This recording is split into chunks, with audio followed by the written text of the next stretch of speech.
and friends of the late Senator Ted Kennedy gathered near Washington, D.C. for a private burial service after a series of public ceremonies over the past several days. Earlier in the day, some 1,500 people attended Kennedy's funeral mass at Our Lady of Perpetual Help Basilica, an inner-city church in Boston, Massachusetts. As the patriarch of America's most famous political family, Kennedy's funeral drew many of Washington's elite, including 3 former presidents and their spouses.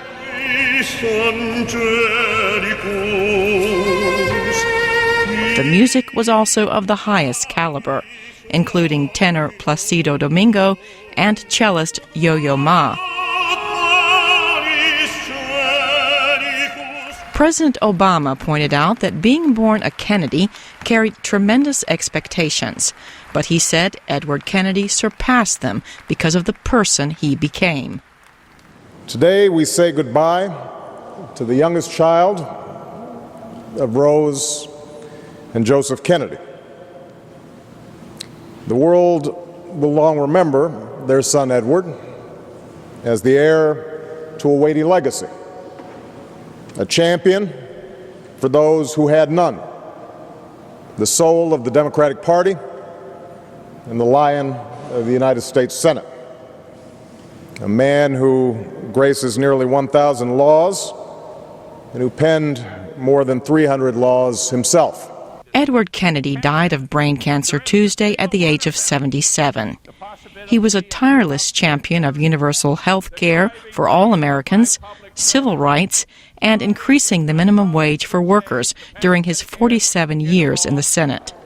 His liberal positions often caused him to clash with conservative lawmakers, but he was also known for his willingness to compromise to get laws passed. Perhaps the most moving tributes at the funeral came from Senator Kennedy's 2 sons. Ted Kennedy, Jr.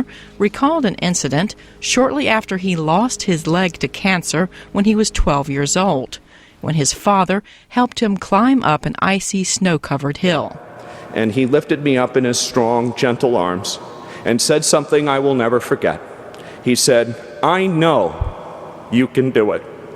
There is nothing that you can't do." After the funeral, Senator Kennedy's body was flown to Andrews Air Force Base near Washington, and his motorcade drove his casket to the U.S. Capitol for a final farewell for more than 1,000 staffers and hundreds of citizens who lined the streets. Hundreds of people also lined Washington's Memorial Bridge to watch his motorcade move slowly across the Potomac River towards his final destination of Arlington National Cemetery in Virginia.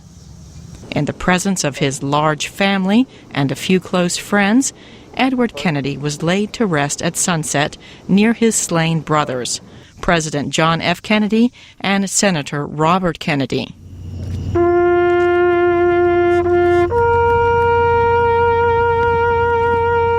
It was the final chapter of a long, full life, heading a family marked by tragedy and triumphs. Cindy Saine, VOA News.